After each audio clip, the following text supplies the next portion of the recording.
प्राचीन समय की बात है। रायपुर नामक राज्य में रतन सिंह नाम का एक राजा राज्य करता था। राजा स्वभाव से बहुत ही दयालु था। वह गरीब और बेबस लोगों की हमेशा सहायता करता था। किसी गरीब पर जुल्म होते देख वह कड़ी कार्रवाई करता था। राजा के इसी स्वभाव से रायपुर की प्रजा बहुत प्रसन्न रहती थी। राजा की भी एक ही इच्छा थी कि वह अपनी प्रजा को हमेशा खुश रख सके, लेकिन फिर भी राजा को हमेशा ऐसा लगता था कि उसकी प्रजा खुश नहीं है। इसलिए अक्सर राजा प्रजा का हालचाल जानने के लिए वेश बदलकर शहर में घूमा करता था और लोगों की राय जाना करता था। इसी तरह एक बार राजा घूमते घूमते शहर से बाहर जंगल की तरफ निकल गया। राजा के सभी साथी पीछे रह गए और वह एक जंगल में भटक गया। राजा ने अपनी चारों तरफ देखा, कोई दिखाई नहीं दिया।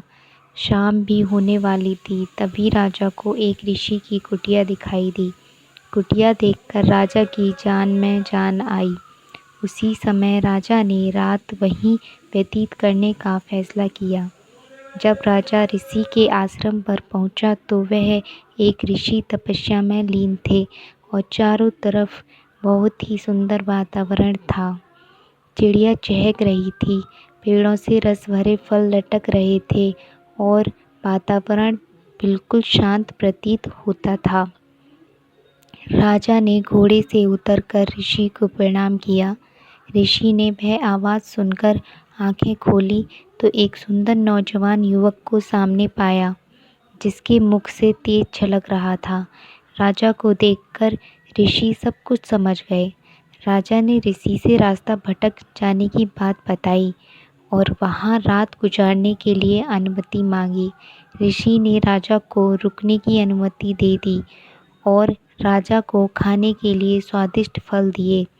जब राजा ने उन फलों को खाया तो राजा को वह फल अत्यंत मीठे और स्वादिष्ट लगे।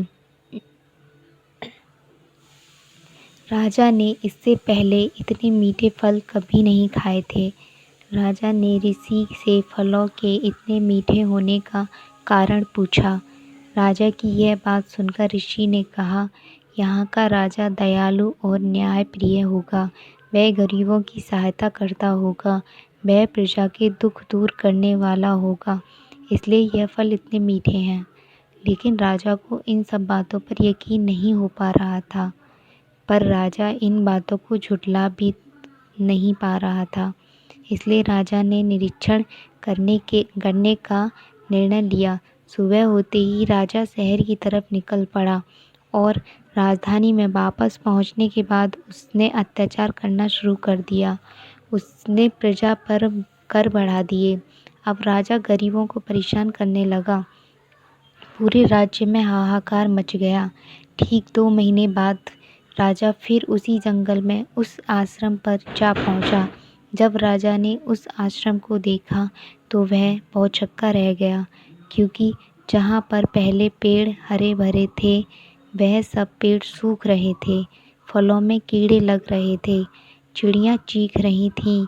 तभी घोड़े की आहट सुनकर ऋषि अपनी कुटिया से बाहर आए और राजा को बिठाया।